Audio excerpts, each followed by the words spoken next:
मैं बचपन में भीख मांगने से मेरे जीवन की शुरुआत हुई। जैसे ये बड़ा गांव है, ये बड़ा गांव तो बड़ा है, नाम ही इसका बड़ा है। मैं तो एक छोटे से गांव से हूँ। मेरा जन्म भी मध्य प्रदेश का है, जबलपुर जिला, रेौंझा गांव। एक छोटे से गांव का हूँ मैं बचपन में भीख मांगने जाता था गांव में, सबके घर भिक्षाम देही भिक्षाम देही। गांव के लोग मुझे, गांव की महिलाएं सूपे में सीधा लगा कर देती थी, आटा जरा सा, दाल जरा सी, चावल, थोड़ा आलू भी देती थी माताएं, थोड़ा नमक के ढेले भी हमें भीख में मिलते थे, और कोई कोई हमें जरा कटोरी में घी भी दिया करता था। तो मैं बचपन में गांव में भीख मांगने जाता था। जब भीख मांग के आता था, जब वो आटा देता था माँ को, दाल देता था, तब हमारी माँ भोजन बनाती थी, और भोजन बनाए और फिर हम लोग उसका भोग लगाएं भगवान के मंदिर में, और फिर हम लोग खाते थे। मैं खुद भीख मांगने जाता था गांव में। मेरी शुरुआत तो यहाँ से, जब मैंने होश संभाला ना, तब मेरे कंधे में 3 झोला टांग देती थी माँ। 3 झोला मतलब एक आटा का, एक दाल का, एक चावल का। तीनों झोली में आटा चावल दाल मांग के गांव से ले आया करता था। माँ बनाया करती थी, खाया करता था। मेरे पास ना कपड़े, मेरी मौसी आती थी साल में एक बार, हफ्ते भर के लिए। तो मेरी मौसी, मेरा एक भाई है, मौसी का लड़का, वो शहर में रहता था। तो वो जीन्स शहर के लोग पहनते थे, हम गांव के थे, शुद्ध गांव के, तो जीन्स हमारे यहाँ नहीं था। तो मेरी मौसी जब आती थी तो वो कभी कभी भाई के कपड़े उतारे हुए जो वो रिजेक्ट कर देता था, तो वो ले आया करती थी। मैं उन कपड़ों को देखकर बहुत प्रसन्न होया करता था, और एक जोड़ी कपड़ा लाती थी तो 1 साल तक मौसी का इंतजार करता था कि मौसी आएगी तो कपड़े लाएगी।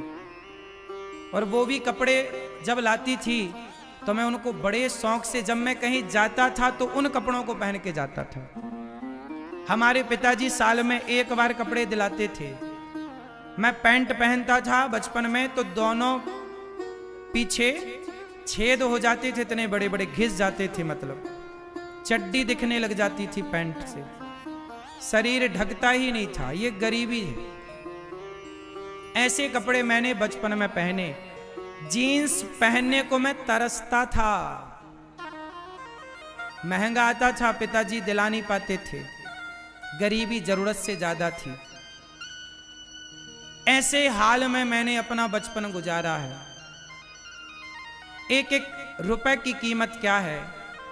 जब मैं भीख मांगने जाता और जरा चावल के 4 दाने गिर जाते थे ना, मैं उन्हें समेटा करता था।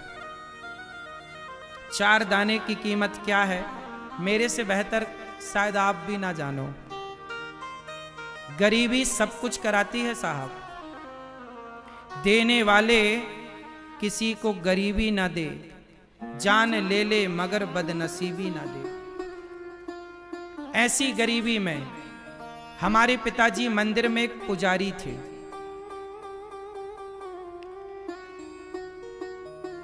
ठाकुरों का, वहां पे जमींदारों का, बड़े बड़े लोगों का मंदिर था। मंदिर बनाया तो उन्होंने पुजारी के रूप में हम लोगों को रखा। उन लोगों ने फिर हम लोगों से कहा पिताजी से कि ये मंदिर खाली करो। सावन का महीना था। पिताजी ने कहा कि अभी हमारा घर नहीं है, आप हमें बरसात तो रहने दो। उन लोगों ने सावन के महीने में घर का सारा सामान फेंक दिया। मुझे याद है हम लोग सारा सामान उठाकर, उस समय गांव में हम लोग मंदिर के पुजारी थे, एक मंदिर की पूजा करते थे, राम जानकी मंदिर था। उस मंदिर के मालिक ने, क्योंकि गांव में अक्सर जो मंदिर होते थे ना, वो माल गुजारों के होते थे, जमींदारों के होते थे, तो वो हम लोगों को, मतलब पुजारियों को रखते। अब उनका कहना है कि मंदिर खाली करो। भाई मंदिर उनका था तो वो कभी भी खाली करा सकते थे, ये उनका अधिकार था। सही था कि उन्होंने मंदिर खाली कराया, लेकिन उस समय खाली कराया जब सावन था, पानी बरस रहा था। पिताजी ने कहा बारिश के बाद खाली कर देंगे, नहीं माने, सामान डेरा फेंक दिया। तब हमारी माँ और हम सब लोग, पिताजी हम सब दूसरों के घर में जाके रात गुजारते थे। कैसे कैसे दिन गुजरते थे। हम तो छोटे थे, लेकिन उस समय हमारी माँ, हमारे पिताजी किस तरह की स्थितियों से गुजरे हैं हम लोग जानते हैं। घर नहीं था तब पिताजी ने माता के नाम से इंदिरा आवास योजना का पैसा देती थी सरकार, 20,000 रुपये। उसमें 5,000 घूस देनी पड़ती थी, जिसमें 15,000 रुपये मिलते थे। उस 15,000 रुपये में पिताजी ने घर बनवाया था। एक 18x20 का एक प्लॉट है, 18-20 का एक प्लॉट है। पिताजी ने पहले उससे ले रखा था, पर उसमें घर नहीं बना, तो 20,000 रुपये मिले, 15,000। उस 15,000 में घर बनाए और उसमें हम लोग रहे। आप आश्चर्य मानेंगे, उस घर में अभी भी हम लोग रहते हैं। घर वही है, पहले चिनाई मिट्टी की हुई और जैसे तैसे पिताजी ने बनाया, उसी को फिर उसी पे हम लोग अभी कोरोना काल में भी हम लोग उसी गांव में उसी घर पे रहे। अभी कोरोना काल में भी अभी भी हमारे बड़े भैया वहीं पर रहते हैं। ये वो घर है, आप टीवी पे देख सकते हैं। ये वो घर है, पहले एक ही छत थी कच्ची सी, फिर उसको बनाए। ये मंदिर जिसमें हम लोग पूजा करते थे।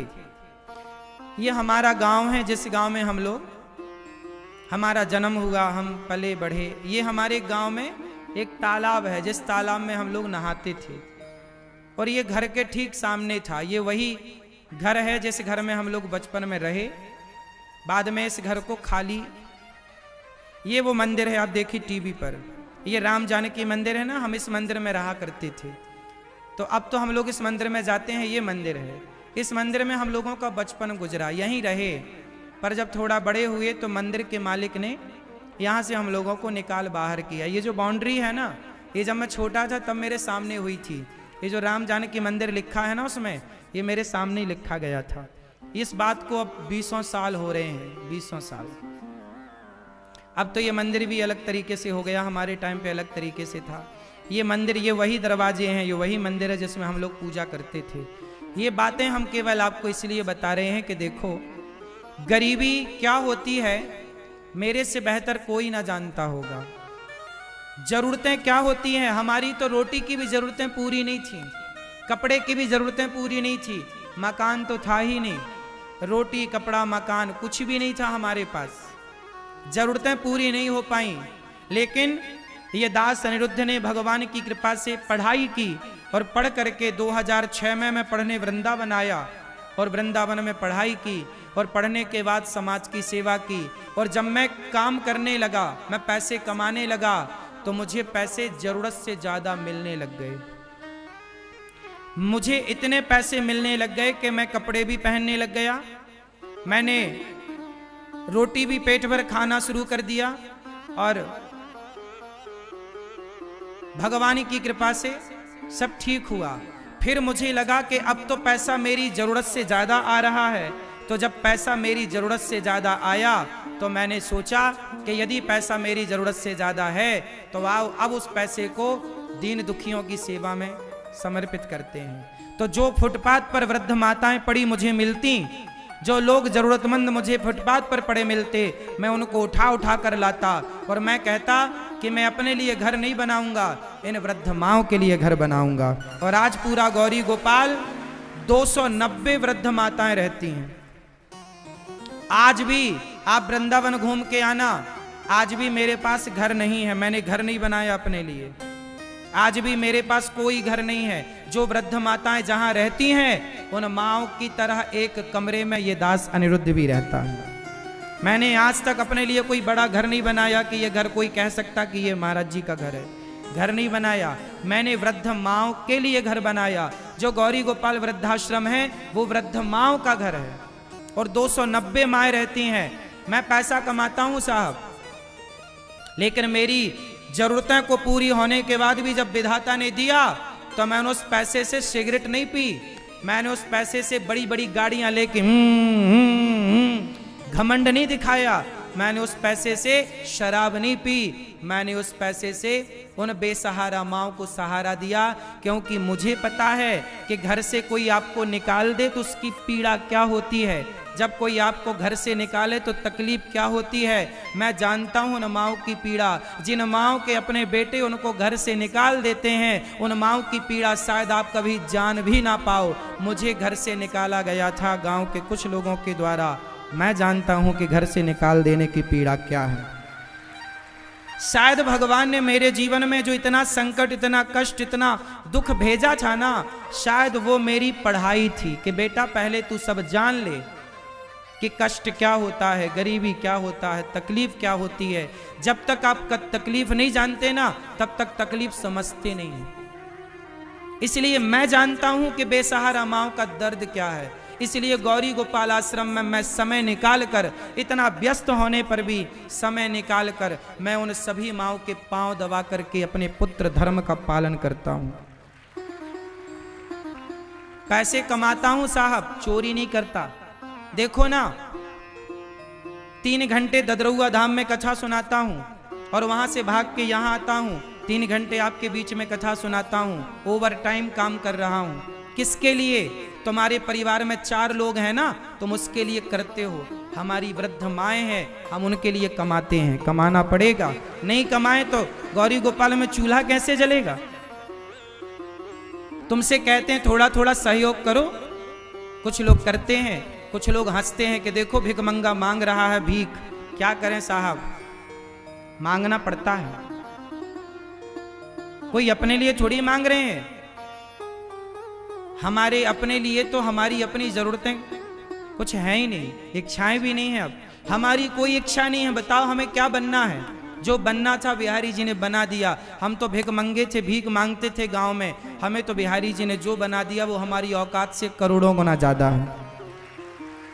अब क्या इच्छा है? कोई कामना नहीं, मेरी कोई इच्छा नहीं है। इच्छा केवल इतनी है कि गौरी गोपाल आश्रम में जो माएँ हैं ना, उनको समय पर रोटी मिलती रहे, समय पर दवाई मिलती रहे और उनकी सब प्रकार से व्यवस्थाएं बनी रहें। गौरी गोपाल गुरुकुल में सोचिए, वृद्ध माओं की सेवा के बाद भी मुझे लगा कि मेरे पास माओं की सेवा के बाद भी कुछ और काम हो सकता है। तो मैंने गौरी गोपाल गुरुकुल में 150 बच्चे रखे। उन बच्चों को आज गौरी गोपाल गुरुकुल में ये दास अनिरुद्ध आप लोगों से भीख मांग मांग करके उन बच्चों को, उनको कपड़ा पहनाना, पुस्तक, कॉपी, किताब, पेन, रहना, खाना, उन बच्चों को 150 बच्चे गौरी गोपाल गुरुकुल में पढ़ते हैं, उन सबको पढ़ाता लिखाता हूँ। मुझे लगता है यार मरूंगा ना, कुछ लेके ना जाऊंगा। आओ, जब तक हूँ जीते जी, मेरे मेहनत करने से कोई बच्चा पढ़ पा रहा है, किसी माँ को सहारा मिल रहा है, किसी को पेट भर रोटी मिल रही है, तो आओ मेहनत करते हैं। आओ मेहनत करके किसी की सेवा करते हैं। अपने लिए तो पक्षी भी जीता है, अपनों का पेट तो कुत्ता बिल्ली भी भरते हैं। आओ समाज की सेवा करते हैं। गौरी गोपाल आश्रम में सवेरा होता ही हजारों साधु भोजन करते हैं। मैंने एक संकल्प लिया मन में, जब मैं भीख मांगता था ना अपने गांव में, तो याद रखना, जब मैं भीख मांगने जाता ना, तो मैं महीने में 2 बार भीख मांगता था, अमावस और पूर्णिमा।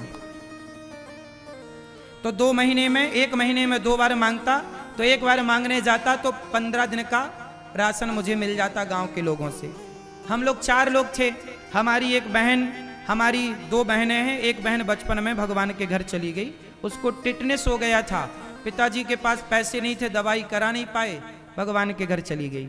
एक बहन हमारी सबसे बड़ी है, एक भाई है हमारा बड़ा, और एक ये दास सबसे छोटा, और माता पिता। तो 4-5 लोगों का परिवार, 5 लोग थे। 5 लोगों के लिए कितना राशन था। गांव में मांगने जाते तो 15 दिन का गुजारा हो जाता। तो महीने में मैं 2 बार मांगने जाता। हुआ क्या, कभी मैं मांगने जाता, कभी बड़े भैया मांगने जाते। कभी मैं मांगने जाता, कभी बड़े भैया मांगने जाते। तो मैं जब मांगने जाता तो कुछ लोग क्या करते, मुझे देख के ना कुछ लोग अपने दरवाजे बंद कर लेते थे। अरे महाराज आ रहे हैं, बंद कर लो। कुछ लोग कह देते महाराज बाद में आना, अभी हम फुर्सत में नहीं हैं। ऐसे लोगों के घर में दोबारा जाता भी नहीं था। मैं भिखारी जरूर था पर स्वाभिमानी था। सम्मान से दोगे तो लूंगा, भीख भी मांगता हूं इसका मतलब ये नहीं कि तुम कुत्तों की तरफ फेंक के दोगे। सम्मान से भीख लेना जानता हूं, है ना। भीख मांगने वालों का भी एक स्वाभिमान होता है। आजकल के जो भिखारी आते हैं ना, वो क्या कहते हैं, भैया हमें पैसे चाहिए ना। ये अच्छे कोटि के भिखारी नहीं है। भिखारियों की पहचान मैं बताता हूं, जितना आपके द्वार से मिल जाए प्रसन्न चित्त से उतना लेकर आपको आशीर्वाद देना, ये अच्छे भिखारियों की पहचान है। हमें जितना मिलता था हम उतना लेते थे, कभी नहीं बोलते थे कि और लाओ, नहीं, जितना आपने दिया बहुत। तो हम ऐसे भिखारी थे। कुछ लोग दरवाजे बंद कर लेते थे, हम दोबारा जाते भी नहीं थे उनके घर। फिर उनके घर कभी नहीं जाते थे मैं मांगने के लिए, अगले महीने भी नहीं जाते, उसके अगले महीने भी नहीं जाते। फिर वो कई बार जब उन्हें लगता कि अरे पंडित जी तो हमारे घर आप आए नहीं, हमने बोला मौसी तुम्हारे घर आए थे, तुमने दरवाजा बंद कर लिया था, फिर वो अपने से सीधा बना के सूपे में वो लेके आया करती थी। तो कुल मिला के हम ये आपसे कहना चाह रहे हैं कि ये दास अनिरुद्ध यदि आपसे मांग रहा है ना, तो अपने लिए नहीं, उन बेसहारा वृद्ध माओं के लिए मांग रहा है। बताओ, उन माओं के लिए देना ये आप सभी का धर्म है या नहीं? उत्तर दो, बोलो। यदि मुझ जैसे भिखारी को आपने भिक्षा नहीं दी, तो फिर आप गृहस्थों का धर्म ये है कि हमारे द्वार पर कोई आया है भिक्षा मांगने, तो हम उसे अपनी हैसियत से भिक्षा दें। और मेरे जैसा भिखारी पहुंच जाए तो जरूर देना, क्योंकि मेरे जैसे भिखारी रोज रोज किसी के घर जाते नहीं हैं। मेरे जैसे भिखारी भी आपको मिलेंगे नहीं ढूंढने से। बताओ, भीख मांग मांग के सेवा कर रहा हूं गौरी गोपाल आश्रम में। सोचिए, पूरे भारत का सबसे बड़ा लंगर चल रहा है गौरी गोपाल आश्रम में। जो अन्य रसोई बढ़ती है ना, पूरे भारत की सबसे बड़ी रसोई है जगन्नाथ जी की रसोई। दूसरे नंबर पर तिरुपति बालाजी की रसोई। तीसरे नंबर पर गोल्डन टेम्पल अमृतसर की रसोई, जिसे लंगर कहते हैं, भंडारा। चौथे नंबर पर एक जगह और 5वें नंबर की गौरी गोपाल जी की रसोई है। सर्वे करने कभी आ जाना। 30,000 से अधिक लोग नित्य प्रसाद पाते हैं गौरी गोपाल जी में। कितने लोग? बोलो एक बार। 30,000 लोग नित्य प्रसाद पाते हैं। तो आपसे कहता हूं कि आपके थोड़ा सा अन्न सेवा से जुड़ जाए तो जोड़ लेना। अन्नदान सबसे बड़ा दान है, सबसे बड़ी सेवा है भगवान ने। अच्छा ये बताओ, इतनी बड़ी सेवाएं कोई व्यक्ति कर सकता है? मैं नहीं कर सकता, मेरे जैसा भिखारी तो बिल्कुल नहीं कर सकता। अब इतनी बड़ी सेवाएं हो रही हैं तो समझ लो कि भगवान करा रहे हैं, चाह रहे हैं तो हो रही। तो ये मेरे करने कराने से नहीं, ये भगवान चाह रहे हैं इसलिए हो रहा है। इसलिए आप जो सहयोग करते हैं वो भगवान की प्रेरणा से करते हैं। आपको भगवान प्रेरणा देंगे तो आप भी 2 रोटी का सहयोग करोगे, और आपने यदि सहयोग नहीं किया तो समझ लो कि भगवान ने आपको अभी प्रेरणा नहीं दी। भगवान खुद आपके अन्न को स्वीकार करना नहीं चाहते। भगवान सबसे लेते भी नहीं है साहब। सबका अन्न धर्म से नहीं जुड़ता। बोलो हाँ। सबका धन धर्म से नहीं जुड़ता। ये तो बड़ी कृपा है गौरी गोपाल भगवान की कि वृंदावन में गौरी गोपाल में सवेरे से हजारों संत आते हैं और सभी संतों की सेवा का अवसर मिलता है। तुम्हारे द्वारे पर कोई संत आ जाए, तुम्हारे द्वारे पर कोई भूखा आ जाए, तो ये समझ लेना भगवान की कृपा है कि आज तुम्हारी रोटी को, तुम्हारे अन्न को भगवान पवित्र करना चाहते हैं कि उसको खिलाओगे तो अन्न धन पवित्र होगा। तो गौरी गोपाल आश्रम की सेवाएं इतनी विशाल हैं, इतनी सेवाएं हैं, और भगवान की प्रेरणा से सब कार्य हो रहा है। आप लोग ये ना समझें कि सब कुछ है। कैसे है? मेहनत तो तुम्हारा बेटा भी कर रहा है, तुम्हारा छोरा भी दिन रात मेहनत कर रहा है। तुम्हारे छोरे की आयु कितनी है? तुम्हारा बेटा कितने साल का है? तुम्हारे बेटे के बराबर कहीं मैं हूं। मैं अभी 34 साल का हूं, 34 रनिंग चल रही है, 34। 33 साल कंप्लीट होके सितंबर में 34 चालू हुआ। ये दास अनिरुद्ध 34 साल का है। मेरी उम्र के तुम्हारे बेटे होंगे, मेरी उम्र के तुम्हारे पोते होंगे, दादाजी जितने यहां बैठे हैं। हाँ या ना? मेरी उम्र 34 साल है। इस 34 साल की उम्र में ये दास अनिरुद्ध जितनी मेहनत करके समाज की जितनी सेवा कर रहा है, आपके बेटे भी इतनी मेहनत करके समाज का पैसा कमाना बड़ी बात नहीं है, पैसे का सदुपयोग करना बड़ी बात है। क्यों मेरी मां? सही जगह खर्च करना बड़ी बात है। आजकल के लड़के बड़े गांव में भी इतने लड़के हैं, सब कमा रहे हैं, आपके बच्चे भी पैसे कमा रहे हैं, पर वो कमा के 500 रुपया की शराब पी जा रहे हैं, हाँ या ना? कमा के वो 1000 रुपया का मुर्गा खा जा रहे हैं। कल एक छोरा बोल रहा था परसों नरसों के मांस खाने से सेहत बनती है, मेरे को पढ़ा रहा था वो, यही छोरा। तो ये तुम्हारी औलादें हैं, मांस खाने का फायदा मुझे बता रहा था वो। तो ये तुम्हारी बच्चे, वो भी लगभग मेरी उम्र का था। तो एक वो बच्चे हैं जो मेरी उम्र के तुम्हारे मांसाहार कर रहे हैं, एक वो हैं जो शराब पी रहे हैं, और एक बच्चा मैं भी हूं। मैं भी तो अपनी माँ का बेटा हूं, अपने पिता का पुत्र हूं, तो मैं भी तो एक बच्चा हूं, मेरी भी तो अपनी इच्छाएं हैं, मैं भी तो गाड़ी खरीद सकता हूं और यूं यूं चला सकता हूं। लेकिन मैंने अपने कमाई के प्रत्येक रुपए का सही उपयोग किया है कि नहीं? जोर से बोलो। इसलिए अपने बेटों को बोलना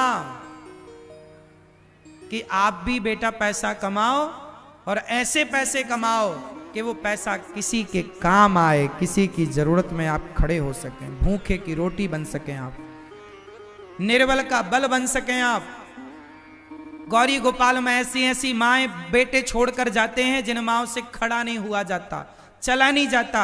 ऐसी कितनी माएं हैं जो बिस्तर पर लेटी हैं, बिस्तर पर मलमूत्र करती हैं। उनके लिए मैंने स्टाफ रखा है महिलाओं का, वो उन माओं को उनका मलमूत्र साफ करती हैं, माओं को नहलाती हैं और उन माओं की सेवा करती हैं। जिन माओं के अपनी औलाद, जन्म लेने वाले बच्चे सेवा नहीं कर पाए, वो बच्चे अपनी माओं को छोड़कर जाते हैं, और ये दास अनिरुद्ध उन माओं की सेवा करता है। याद रखना भक्तों, जब मैं मरूंगा तो भगवान मेरे से पूछेंगे, अनिरुद्धाचार्य भेजा था तुम्हें संसार में, क्या करके आए? मैं आंखों से आंखें मिलाकर बात करूंगा, प्रभु आपने मानव शरीर दिया, जीवन दिया, मैंने एक क्षण का, समय का और 1 रुपए का मैंने दुरुपयोग नहीं किया, मैंने समाज की सेवा की है। ये संसार में जितने लोग हैं भगवान के भक्त हैं, और जितने दीन दुखी हैं सबकी सेवा करना भगवान की सेवा है। नर सेवा ही नारायण सेवा है। बताइए, नर सेवा नारायण सेवा है या नहीं? जोर से नहीं बोला जा रहा है, बोलो। नर सेवा। एक दिन मैंने सोचा कि देखो बकरा मरता है ना, बकरे के चमड़े का तबला बन जाता है, ऊंट मरता है, ऊंट के चमड़े का जूता बन जाता है, लेकिन मैं मरूंगा तो मेरे चमड़े का तो जूता भी नहीं बने। मेरा चमड़ा मरने के बाद काम नहीं आएगा, आपका चमड़ा काम आएगा? क्यों मैया? हमारा चमड़ा काम नहीं आता, लोग जला देते हैं। हमारा चमड़ा मरने के बाद काम नहीं आएगा, तो मुझे लगा जब मरने के बाद काम नहीं आना तो आओ इस शरीर से जीते जी राष्ट्र की, समाज की सेवा करें, दीन दुखियों की सेवा। इसलिए ये दास सेवा करता है, मैं सेवा करता हूं। अब अपने बच्चों को आप पाठ पढ़ाओ, चाहे सेवा का पढ़ाओ, वरना शराब और बकरे का पाठ तो पढ़े बैठे हैं तुम्हारे बच्चे। फिर ना दोष देना कि बच्चों को किसी ने समझाया नहीं, हम आए हैं समझाने। नहीं मानो तो नहीं मानो, हमारा धर्म है समझाना।